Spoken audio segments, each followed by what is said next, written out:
요즘에도 보면 서양에서는 종교라고 하는 부분을 릴리전이라고 설명하거든요. 신과 인간의 관계 이렇게 설명을 합니다.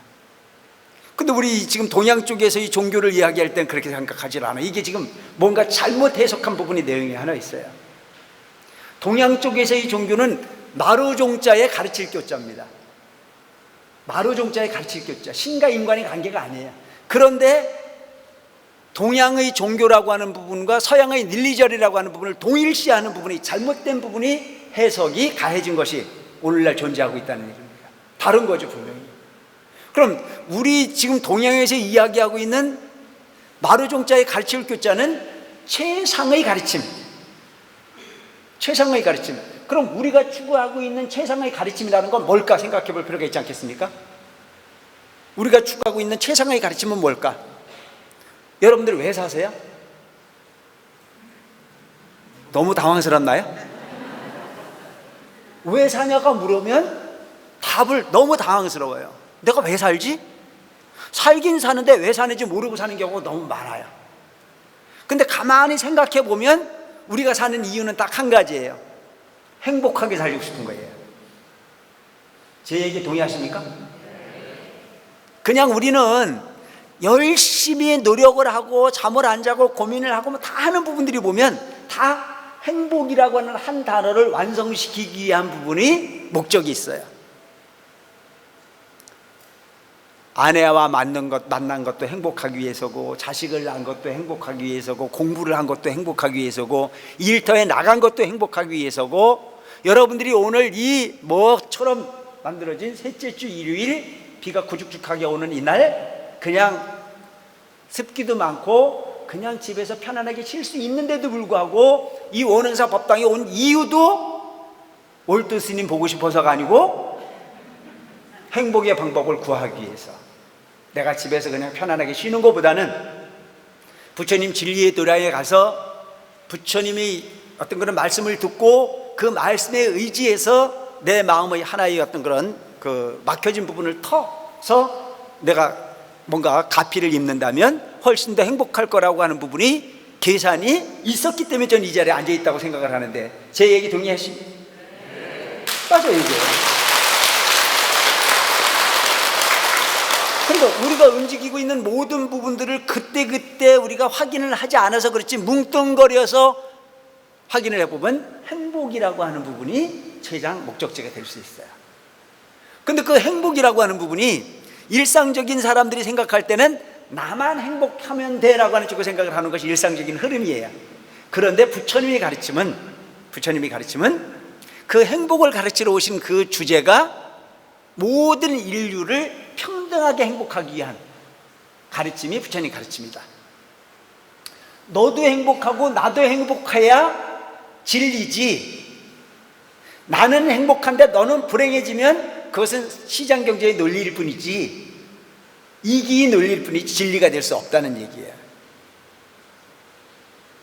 그리고 진리라고 하는 부분은 모두의 행복을 충족시킬 수 있는 부분이 가르침, 이렇게 설명하는 게 맞겠죠. 모두의 행복을 충족시킬 수 있는 부분이 어떤 그 이론 내지는 진리. 그래서 그런 부분을 고민하는 것 자체가 바로 서양과 동양의 차이다. 그래서 서양 종교라는 자체는 한 번도 보지 못한 신이 만물을 창조했고 그 창조주의 의지에 부합함으로 인해서 행복을 구할 수 있다고 하는 믿음으로 존재하는 것이 서양 종교의 모습이다. 동양의 종교라고 하는 이 불교라고 하는 부분을 얘기한다면 너와 내가 공히 행복할 수 있는 부분이 삶의 방법을 찾아내는 거다. 차이가 많죠. 그러니까 우리가 이야기하고 있는 이 그 종교라고 하는 자체는 모두의 행복의 방법을 만들어내는 건데, 불교는 부처님에게 찬양을 하거나 찬탄을 하러 가기보다는 부처님이 가르침을 얻으러 가는 거다. 부처님의 가르침을 듣기 위해서 가는 거다. 부처님의 가르침을 실행하기 위해서 가는 거다. 그러니까 불교라고 하는 부분이 기본은 어디에서부터 출발하느냐? 부처님의 말씀으로부터 출발한다. 그래서 부처님께서 깨달음을 얻고 난 이후에 가장 먼저 설하신 경전을 우리는 화엄경이라고 얘기한다. 근데 그 화엄경이라고 하는 경전을 설했을 때 모든 생명, 모든 존재를 향해서 설했을 때 알아먹는 존재가 없었기에 부처님께서는 뭐를 했냐? 근기설법을 시작하셨다. 응병여약이라, 상대를 알아 약을 주는 부분을 선택하셨다. 그것이 바로 아함의 가르침이다. 그래서 불교는 처음부터 끝까지 듣는 거예요. 들어야 바뀌죠. 그래서 제가 여러분들에게 여러 번 설명을 합니다마는, 말을 못 하시는 분들이 공통분모는 귀에서 들을 수 없는, 귀의 기능이 상실된 분들은 말을 할 수 없답니다. 애초부터 귀의 기능이 상실되어진 분들은 언어를 구사할 수 없다는 거예요. 왜 그럴까요? 들어온 게 없으니까 나가는 게 없겠죠. 정말 불행한 일이긴 하지만. 그래서 여러분, 불교를 믿는다고 이야기하는데 절에를 가지 않고 법문을 듣지 않는 분은 무슨 불자입니까? 내가 얘기했잖아요. 절에를 가긴 가는데 법문을 들은 것도 없고 법회에 참석한 일도 없고 그냥 부처님한테 눈만 맞추고 다니는 분들 계셔, 안 계셔? 많아. 그런 분들은 불교를 부처님이 눈만 맞추고 다녔지 마음으로 얻는 부분이 이루는 존재하지 않는다고 봐도 돼요. 말씀을 하실 수 없는 그런 존재일 수밖에 없다라고 하는 얘기죠. 그래서 여러분, 법회 가도 되고 안 가도 돼요. 표도 안 나요. 간 사람이나 안 간 사람이나. 그런데 아는 불자가 되기 위해서는 아무리 귀찮아도 절에를 오셔야 된다라고 하는 것은 인식하시기 바랍니다. 아시겠죠? 이게 필요한 부분이에요. 그리고 절에 가면 소원이 이루어지느냐 안 이루어지느냐 이것만 고민을 합니다. 거기 나면 밥이 나오냐 떡이 나오냐 이것만 얘기를 하니까 참 우리 보살님들이 곤란한 거예요. 아주 본인은 마음에 이렇게 신심이 생겨가지고 절에를 좀 가고 싶은데 영감님 집은 꼬시고 꼬셔도 들어야 안 들어야?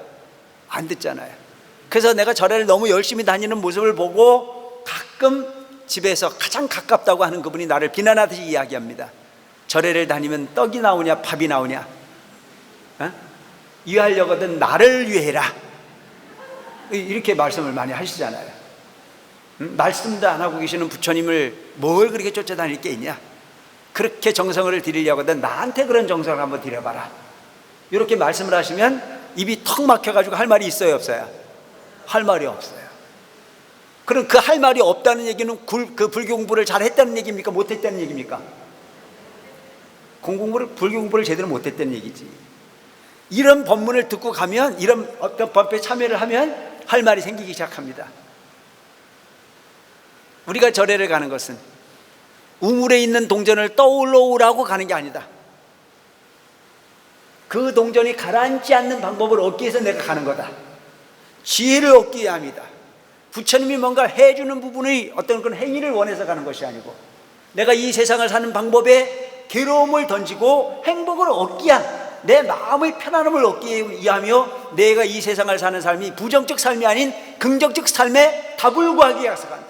내 마음 바꾸기 위해서 간다라고 하는 얘기를 해야 정확한 답이 돼.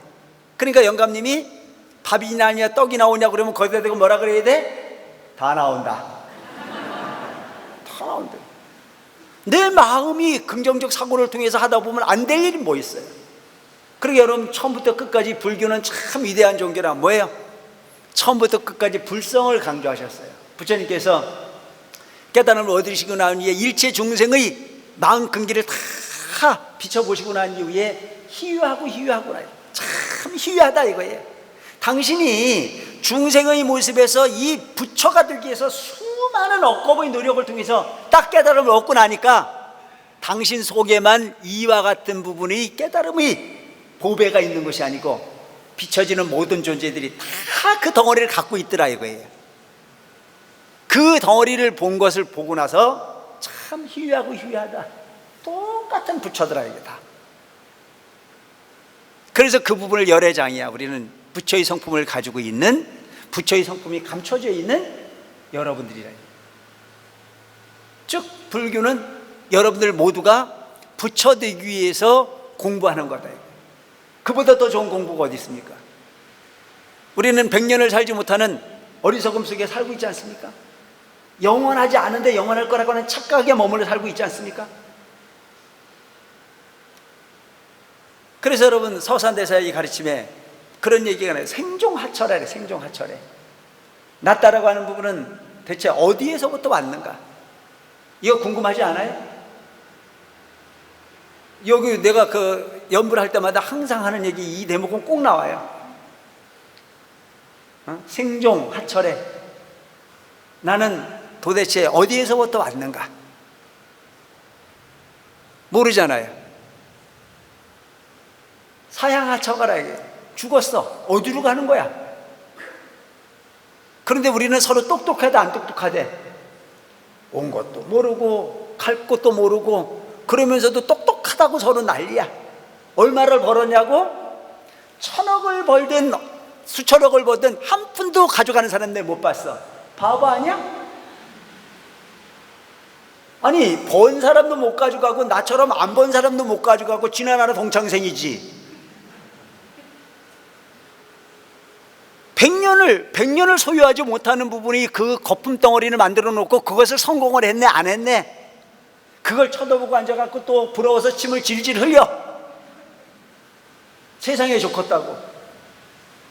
그거야말로 뭐 같은 거예요? 생야일편 부은기야. 낫다라고 하는 부분은 한 구름이 모여진 거랑 똑같아. 저 하늘에 떠 있는 구름이 실체가 있어요, 없어요? 실체가 없어요. 그냥 그렇게 잠깐 동안 모여져 있다가 하늘에 있는 그 구름을 쳐다보고 우리는 수시로 소설을 쓰지 않습니까? 토끼가 나타났다, 거북이가 나타났다, 용이 나타났다. 근데 그것이 잠깐도 머무르지 않아. 바람 한번 휙 불어버리면 그게 어디로 가버렸는지 흔적도 없이 모습을 바꿔가는 부분이 구름이 모습이듯이 우리 인생도 마찬가지더라. 옛날에 나는 키 큰 사람만 보면 엄청 부러웠었어. 잘생긴 사람만 보면 너무 부러웠었거든. 근데 이제 살아보니까 그도 늙고 나도 늙고 똑같이 가는 게 인생이야. 차라리 조금 키가 적은 게 유리해. 살아보니까 그래. 그리고 길게 살아보니까 아주 잘생긴 것보다는 그냥 나처럼 적당히 생긴 것도 꽤 괜찮아. 왜? 그렇게 늙어도 서글프지가 않아. 한 번도 잘생겼던 적이 없었고 한 번도 멋있었던 적이 없었기 때문에 억울할 게 없어. 그런데 진짜 잘생긴 사람은 그 계급적 내려가는 게 얼마나 억울하겠어. 그러게 인생은 다 살아볼 만해. 응? 인물 평준화, 키 평준화, 권력 평준화, 다 평준화야. 그런데 잠깐 동안 머물러가는 그 환경 속에서 우리는 너무나 자기 잘난 맛에 빠져서 우월주의에 빠지고 그야말로 패배주의에 빠지고 서열주의에 빠지고, 그래서 갈등이 아닌 갈등 속에 부침하고 가는 괴로움 속에 그렇게 허정제비처럼 살다 가는 것이 우리 인생이더라. 오늘 절에 잘 오셨죠? 출세가 뭐가 중요해? 잘생긴 게 뭐가 중요해? 내가 지금 살아보니까 건강이 제일이야. 제일 행복한 거는 저녁에 누우면 잠잘 되면 되는 거고, 아침에 일어날 때 가뿐하게 일어날 수 있으면 되는 거고, 집어넣은 음식 소화 잘 되면 되는 거고, 시간이 있어 바람을 인식할 수 있으면 좋은 거고, 틀에 피는 꽃을 인식할 수 있으면 행복한 거더라. 그 이상 뭐가 더 필요한 부분이 있느냐 이게. 그런데 오늘날 우리는 보면 그거 가지고 하나도 안 행복해요. 맨날 내 통장에 돈이 얼마가 들어왔나 그 숫자 쳐다보고 앉아가지고 조금 늘어나면 기분이 좋아지고 조금 줄어들면 한숨을 쉬고 앉아가지고 거기에 부침해 사는 것이 우리 인생이더라고요. 얼마나 어리석은 삶을 살고 있는 거예요. 하루 세끼 밥 먹는데 큰 무리 없으면 나머지는 다 그냥 우리의 어떤 생각에 머물러가는, 내 마음에 쏘가가는 어리석은 존재일 뿐이더라고요. 절대의 고통으로부터 자유로울 수는 없습니다. 배가 고파 죽을 지경인데 마음을 바꾼다고 배가 불러지진 않아요. 내가 지금 육신의 병이 들어가지고 고통을 받고 있는데 마음을 바꾼다고 육신의 병이 없어지진 않아요. 그런데 소위 말하는 절대의 빈곤과 절대의 고통을 제외하고 나머지는 전부 다 마음 장난입니다. 그렇지 않습니까? 그러면 우리가 지금 현실을 살아가고 있는 환경 속에서 보면 절대의 고통은 우리에겐 거의 없어요. 거의 상대적 질투로 빚어진 부분이 고통이 더 많다는 얘기입니다. 그거 치료하는 데가 어디냐? 원흥사더라 이거예요. 그게 좀 가르쳐요.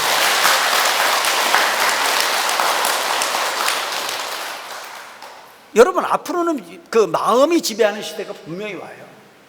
그래서 여러분, 우리 삶이라는 자체는 이렇게 한낱, 낫다라고 하는 부분은 한낱 구름이 모여진 거나 마찬가지예요. 사야의 편 분멸이라 죽었다라고 하는 부분은 한낱 구름이 흩어진 거나 마찬가지야. 우리는 알고 있었어.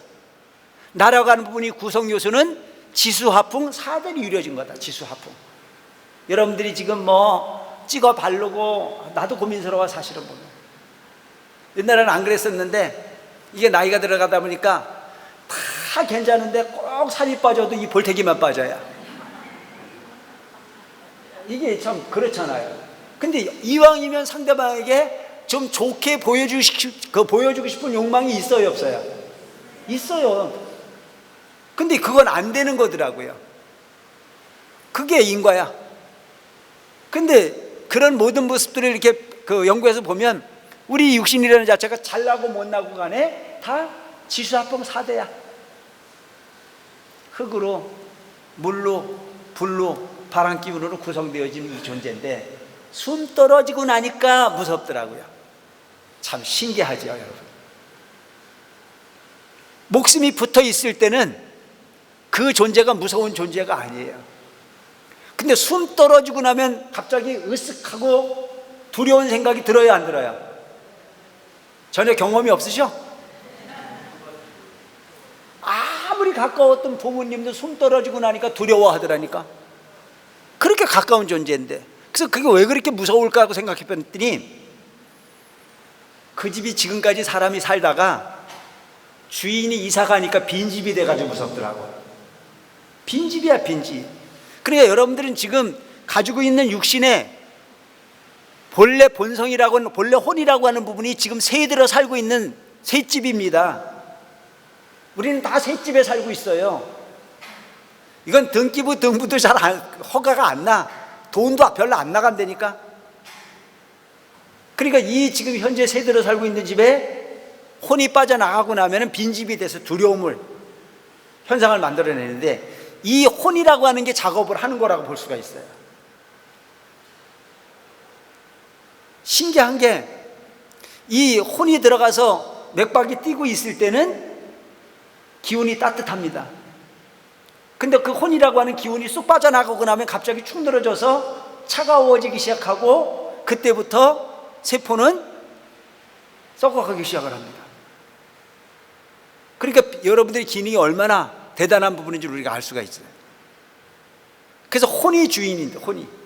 그래서 죽음이라는 자체는 이 육신이라고 하는 부분이 주인이 아니고 바로 본래 혼이라고 하는 부분이 진짜 주인이라고 하는 사실을 우리가 그런 부분으로부터 좀 인식할 수 있는 부분도 되지 않을까 싶은 생각을 하죠. 그래서 이렇게 죽었다라고 하는 부분은 한낱 구름이 그렇게 흩어지는 부분과 마찬가지요. 부은 자체 범무실이라, 즉 뚱구름 같은 존재라. 뚱구름 자체가 원래 오고 감이 없듯이 생사거래 여겨이니라. 나고 죽는 것도 그렇게 뚱구름 오고 가듯이 오고 가를 뿐이니 집착할 것이 있다 없다? 없다. 그리고 우리가 이치를 알고 나면 조금 가벼워질 수 있어요. 아주 영원할 거라고 집착하고 있었던 이런 모든 부분들이 다 허정제비에 지나지 않는 부분이다. 그래서 여러분들이 자녀분들에게 물질을 상속하고 싶어서 많이 애를 쓰시지만 물질을 상속하는 것보다는 바르게 사는 방법을 가르치는 게 훨씬 낫다. 자식에게 그냥 안 쓰고 안 먹고 물려주려고 애쓰고 사시는 분들이 지금도 많아. 본인이 아파트에 살았기 때문에 내 새끼도 꼭 결혼을 시키면 아파트를 사줘야 돼, 안 사줘야 돼? 에? 아니, 여러분들은 받았어요? 여러분들은 사골살 뻥부터 시작했잖아. 그것도 연탄 아궁이에 밀어놓고 빼내고 하는 부분으로 살았잖아. 그때가 힘들지만은 않았어요. 에? 그때는 아궁이에 연탄 그 네일 달아가지고 들었다 놨다 해가지고 그 물 데펴서 세수하고 그렇게 살았고, 소위 말하는 장롱이 어디 있어요? 그냥 저 위에 턱턱 접어갖고 올리면 이불장이고 꺼내면 침대고 그렇게 살았죠. 근데 그렇게 살았어도 그때가 괴롭지만은 않았어요. 근데 왜 요즘 자식들은 꼭 아파트를 사줘야 되나요? 그게 내가 볼 때는 어떤 경우를 보면 그 자녀들이 행복을 우리가 보장해 주는 것처럼 생각하지만 그 행복을 뺏어가는 건 아닌가 싶은 생각도 하게 합니다. 내가 이렇게 사는 모습을 보니까 부자만 행복한 건 아니더라고. 아파트 사준 자식만 행복한 게 아니고 아파트 안 사준 자식들도 행복하게 잘 사는 사람 많아. 그리고 저는 여러분들에게 말씀드리고 싶은 게 뭐냐면, 물질을 상속하는 여러분들이 되지 마시고 행복을 상속하는 여러분들이 되셨으면 좋겠다는 생각이 듭니다. 아시겠죠? 물질을 상속하는 것보다는 행복을 상속해야죠. 그러면 그 행복이라고 하는 자체를 어떻게 상속할까? 지금도 부부가 싸우는 걸 보면 맨 돈 때문에 싸워요. 근데 그 돈 때문에 싸우지 말고 그 돈을 통해서 행복한 부분을 자식에게 보여주는 게 훨씬 가치 있는 상속일 것 같아요.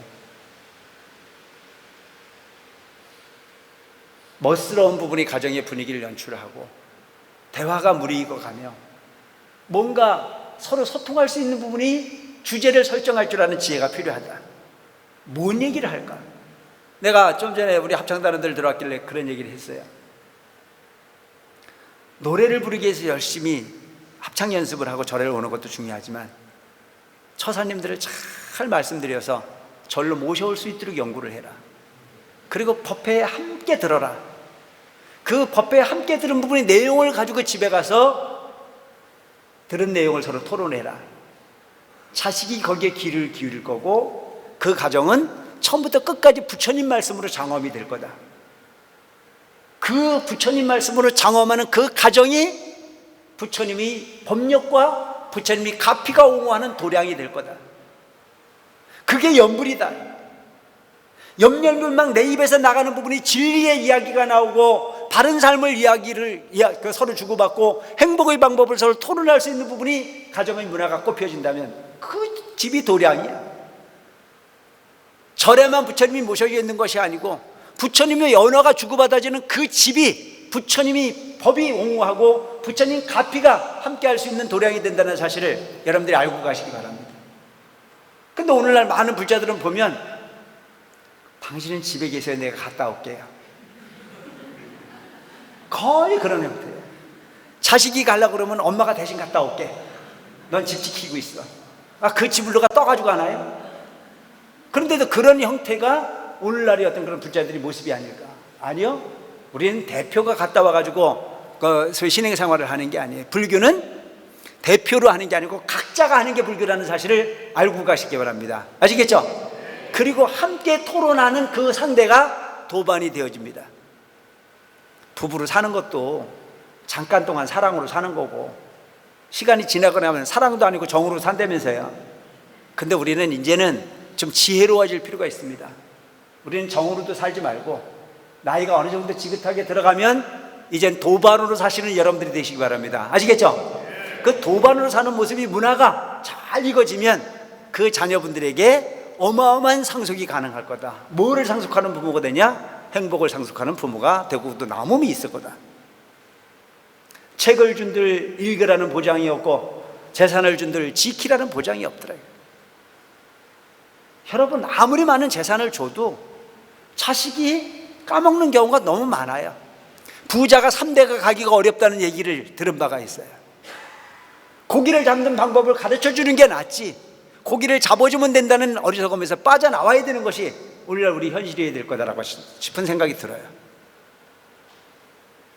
그러니까 그 가정이 영원히 행복하려면 그 진리를 상속하는 것이 가장 이상적이에요. 그래서 적선지가 필요여 흥이요 부적선지가 필요여 앙이라 그런 말이 있어요. 그 가문이 대대로 크게 흥하려면 적선을 하는 가문은 항상 그 가문이 흥한다 이거예요. 부적선지가 필요여 앙이라 남한테 나눠주는 걸 인색하게 하는 집안은 그 재앙이 끊이지 않는다.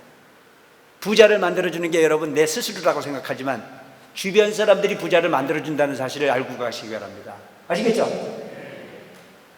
장사를 하면 주변 사람이 부자 만들어주는 거예요. 본인이 하는 거 아니에요. 이 원흥사가 지금 이렇게 많은 불자들이 모일 수 있는 부분이 환경이 만드는 건요, 주지가 잘해서 그러는 거 아니에요. 와주는 사람이 많으니까 가능한 거예요. 그러니까 우리는 제일 중요한 부분이 뭐 인과란 말이에요. 인과. 내가 어떤 모습으로 상대에게 베풀 거냐라고 하는 것 자체가 부가 될 수 있다는 사실을 알고 갈 필요가 있다.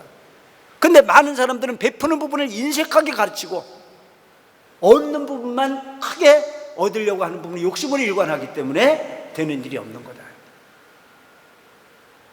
그 자녀분들에게 가르쳐야 되는 부분이 바로 그런 부분을 가르쳐야 되는 거는 소통을 가르쳐야 되는 거예요.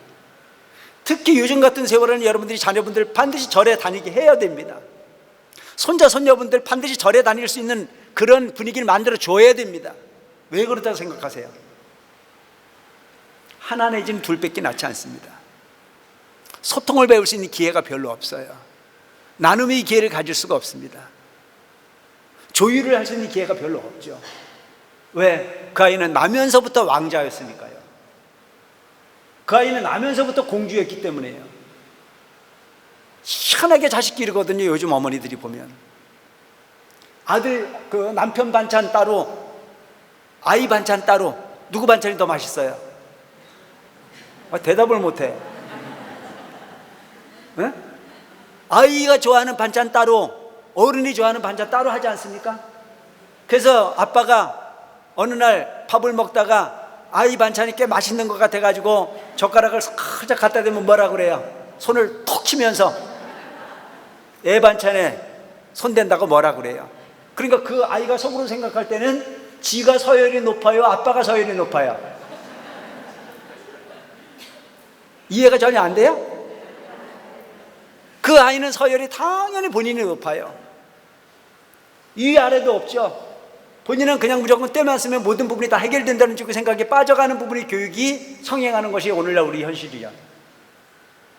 그리고 그 아이가 이 세상을 담을 수 있는 큰 그릇이 되길 바란다? 미안하지만 이 세상을 담는 데는 위로 올라가서는 절대 세상을 담을 수 없습니다.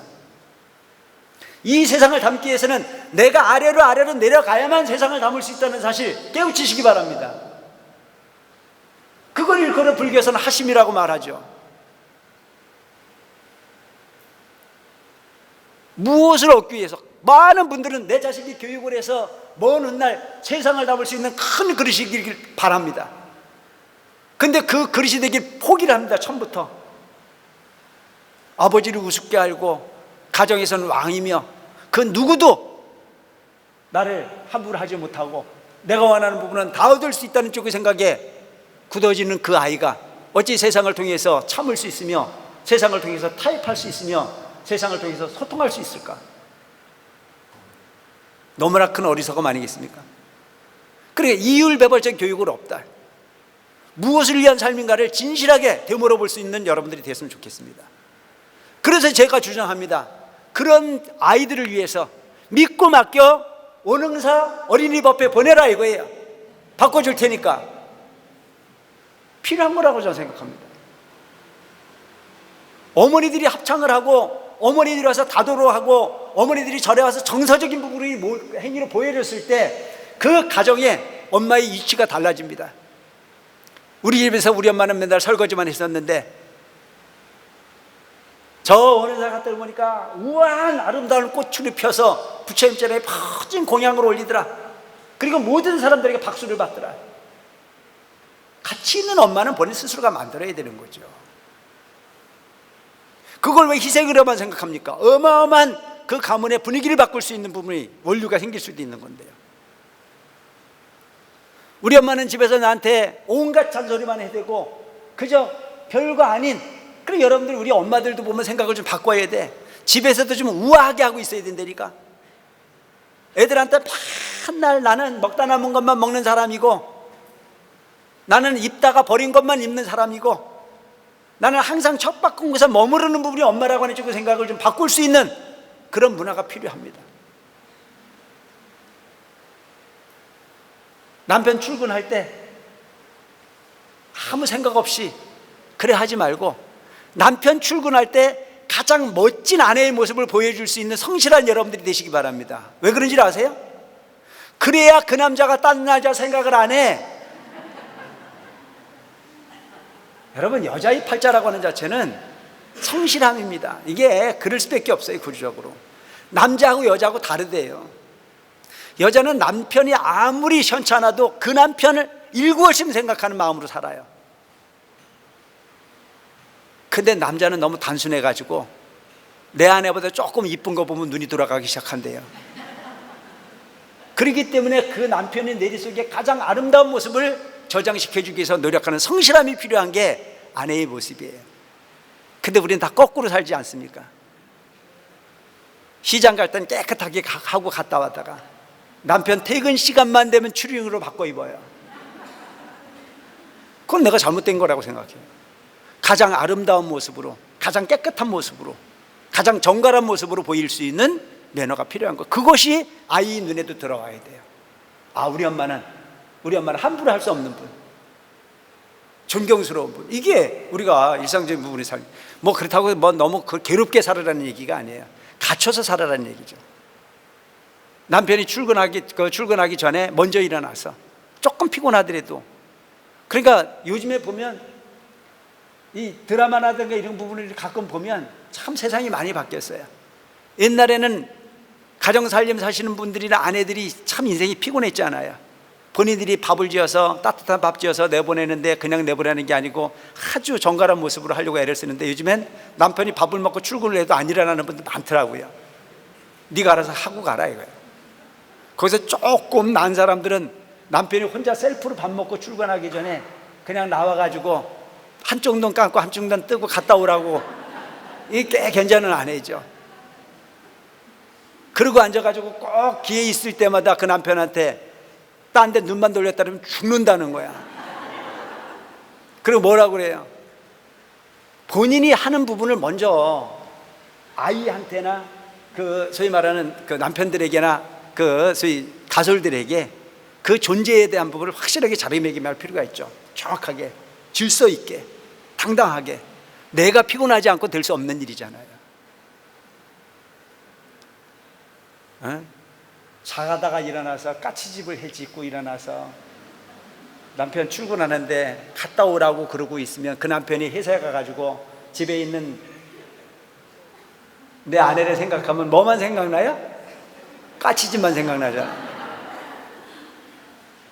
그러니까 그런 부분들을 우리가 그냥 그렇게 저희 그 묵과에서 될 일은 아니다. 긴장하고 살 필요가 있다. 절에를 올 때쯤 마찬가지라고 생각해요. 그냥 편한 것도 좋지만 가장 깨끗한 모습으로, 가장 정성스러운 모습으로, 가장 정갈한 모습으로 부처입전에 우리가 참배할 수 있는 마음을 좀 낼 수 있는 여러분 됐으면 좋겠다. 아이들한테도 그런 부분들이 보여질 필요가 있어요. 제가 유치원에 갔더니 유치원 아이들이 나보고 질문을 해요. 스님은 왜 이렇게 머리가 짧아요? 맨날 왜 그 모습이에요? 우리 아빠 머리는 긴데요? 할 말이 없잖아요. 그래서 제가 턱 막혀가지고 내 머리가 왜 짧은가 생각해 봤거든요. 나도 몰라. 옛날부터 자르라 해서 잘랐지. 스님들이 옛날부터 잘랐으니까 나도 자르는 걸로 알았지. 그런데 가만히 생각해 보니까 부처님에게 가장 깨끗한 모습으로 아침 저녁 예불을 드리기 위해서 머리가 짧아야 되겠더라고요. 그래서 아이들한테 내가 그랬죠. 부처님에게 가장 깨끗한 모습으로 예경을 하고 참배를 하기 위해서 머리가 짧다 그랬더니 애들이 그래요. 얼마나 대단한지 몰라. 그 애들이 내 머리를 만져보고는 하는 얘기가, 스님 구두솔 같아, 구두솔. 얼마나 순수합니까?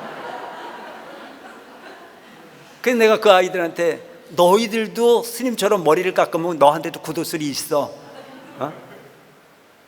근데 이제 그렇게 우리가 그 이야기를 해가는데, 문제는 절이라고 하는 공간 자체도 깨끗함이 원칙이다. 정갈함이 원칙이라, 이 세상을 사는 데는. 그러니까 여러분들이 이 절이라고 하는 분위기에서 유치원 하나도 일반적인 유치원하고 좀 다른 부분이 문화를 줄 수가 있어요. 제가 유치원 아이들하고 같이 놀아요. 애들 등원하면 등원할 때 가가지고 같이 내가 눈 맞추고 안아주고, 요즘엔 그놈들이 나를 먼저 안아주는 놈도 있어요. 내가 너무 이제 잘 안아주니까 걔네들이 나를 오히려 거꾸로 안아줘. 근데 여러분 엄청 행복합니다. 그 꼬마들이 먼저 손을 벌려서 안아준다 그랬을 때 그게 얼마나 큰 행복인지 몰라요. 할머니 위치, 할아버지 위치가 그런 거예요. 무조건 배타만 할 것이 아니고 그 아이들에게 어마어마한 세상을 넓게 담을 수 있는 그릇이 된다는 사실 놓치지 말아야 돼요. 근데 할머니, 할아버지는 식당에서만 만나는 거지 우리 집에는 절대 안 오는 걸로 알고 있는 현실, 참 안타깝지 않습니까? 뭘 얻을 건지 이해가 안 돼요. 그 아이들이 미래에 어른도 담고 젊은이도 담고 모두를 담을 수 있는 그릇이 되어야 되는데도 불구하고, 시어머니 집에 오지 말고 그냥 무조건 좋은 거 있으면은 게스트룸에 맡겨놓고 가고 문간방에 맡겨놓고 가는 그런 부분이 흐름보다는 내 집에 잘 모셔서 정성껏 다 하는 모습을 보였을 때 그 자녀들이 그 늙으신 할머니를 담을 수 있는 큰 그릇이 된다는 거 좀 알고 갔으면 좋겠다는 생각이 들어요. 불교는 말로 하는 게 아닙니다. 행동을 하는 겁니다. 그래서 아까 시작할 때 말씀을 드렸듯이 모두의 행복을 위해서 고민하는 종교, 바로 불교입니다. 그러면 일상적인 부분이 삶을 행복하게 이끌 수 있는 부분이 방법을 얻지 못했는데 어찌 정토를 꿈꿀까 싶은 생각이 들어요. 일상적인 생활 환경 속에서 자유로운 불교를 먼저 실천했으면 좋겠다. 그래서 그 불교의 시작은 어떤 거냐? 법회 날 온 가지고 손잡고 절하는 부분이 문화가 만들어질 필요가 있다. 그리고 그 법회가 끝나고 나면 할 말이 없어서, 할 말이 없잖아요. 수십 년을 같이 살았는데 뭔 말이 그렇게 많겠어요. 근데 절에 와서 법문 듣고 가면 할 말이 생겨야 안 생겨야?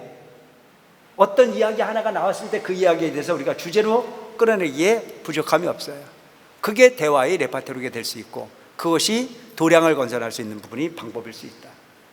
관세음보살을 부르는 것만이 기도가 아니고 부처님 말씀을 순간순간 끌어낼 수 있는 분위기를 연출하는 것, 그것 자체도 아주 가치 있는 기도일 수 있다는 점을 여러분들이 꼭 기억할 필요가 있겠다 싶은 생각을 합니다. 그래서 여러분, 이 세상에는 없는 것 세 가지가 있어요. 없는 것 세 가지.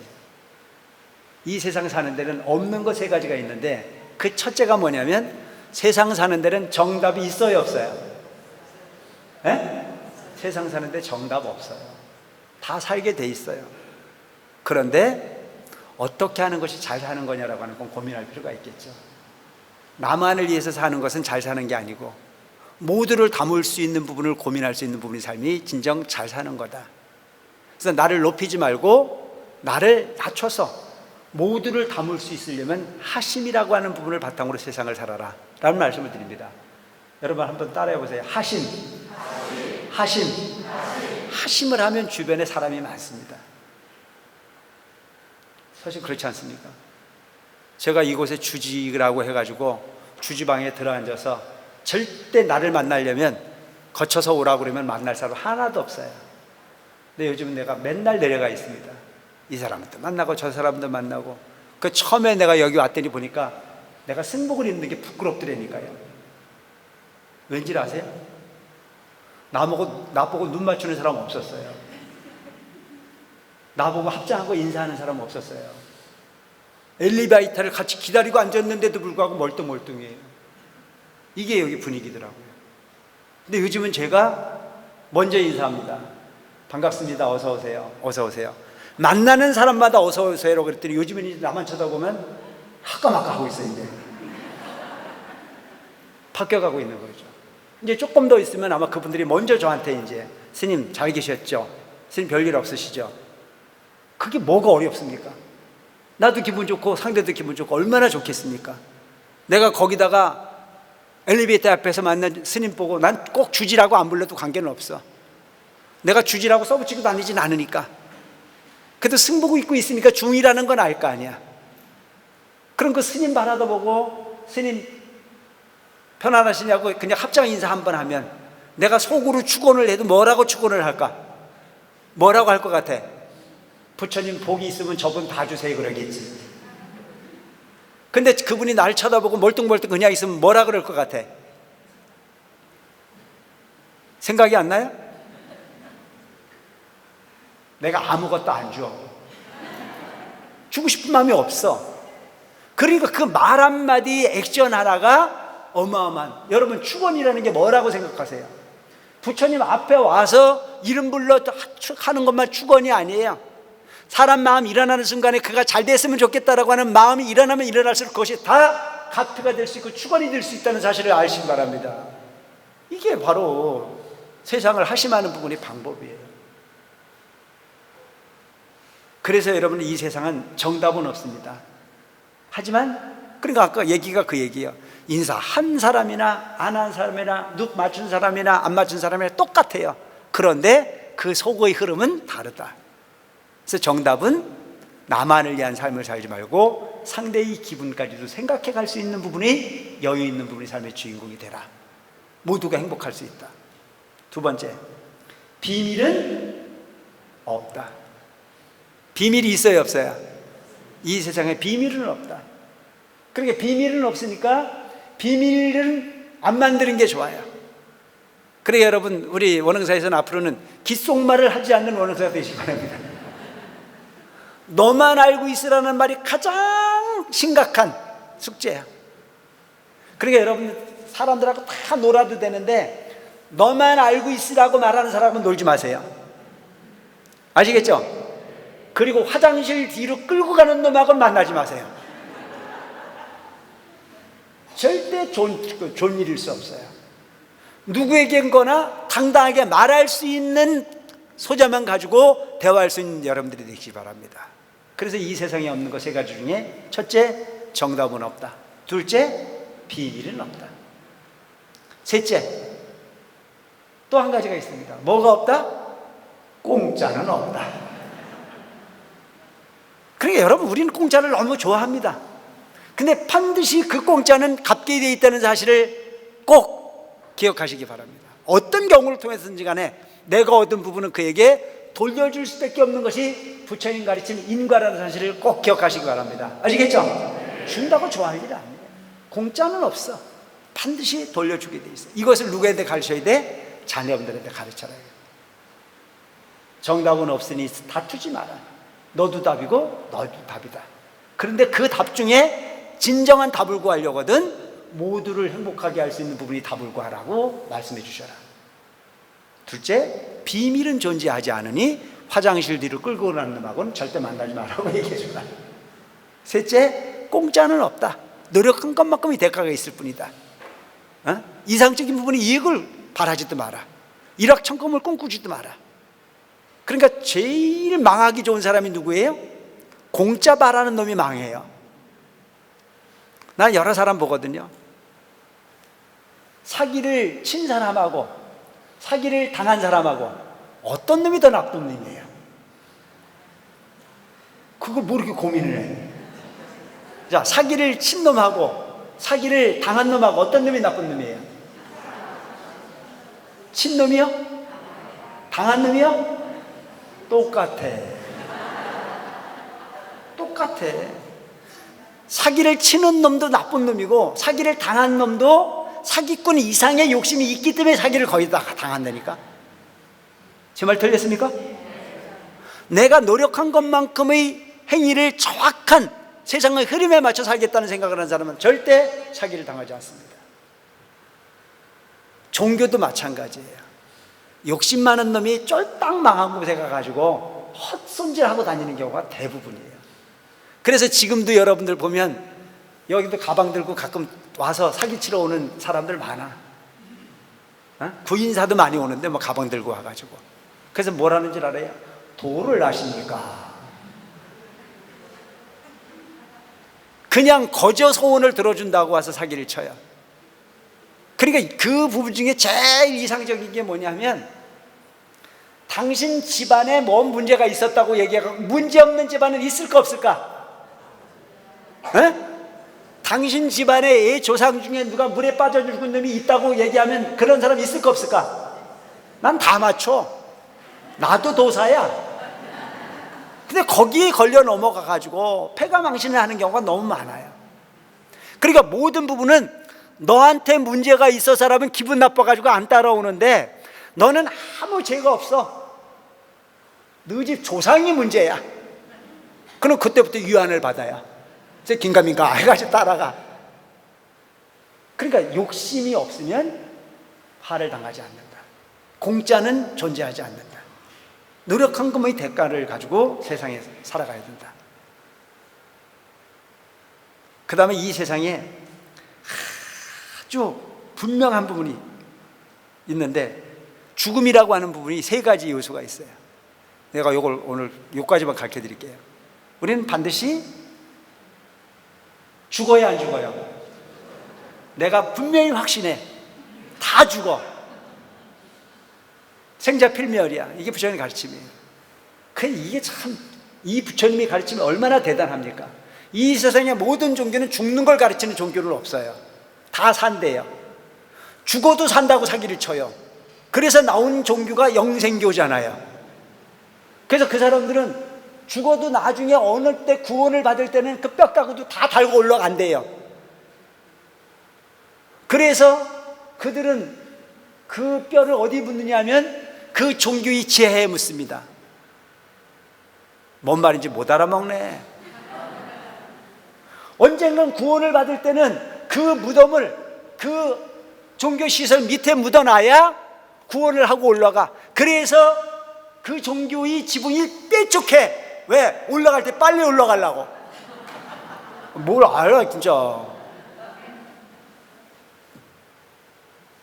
그래서 영원히 산다라고 하는 부분이 이름을 가르칩니다. 그런데 부처님께서는 딱 말씀하셨어. 뭐라고? 생자필멸이야. 죽고 싶지 않아? 오질 말았어야지. 얼마나 신사적이야. 그래, 내가 여러분 부처님 말씀을 인용해서 쓰면 내가 분명히 하나 하는 게 있어. 뭐? 분명히 죽는다. 두 번째, 꼭 지 혼자 죽는다. 자, 어리석을 때, 죽을 때 손잡고 죽는다고? 꿈 깨. 죽을 땐 반드시 혼자 죽어. 혼자 왔듯이 혼자 가는 것이 당연해. 근데 올 때를 같이 오는 경우가 있어. 누구? 쌍둥이. 근데 갈 때만큼 반드시 혼자 간다는 사실이에요. 세 번째, 죽을 때 아무것도 못 가져간다. 아무것도 못 가져간다.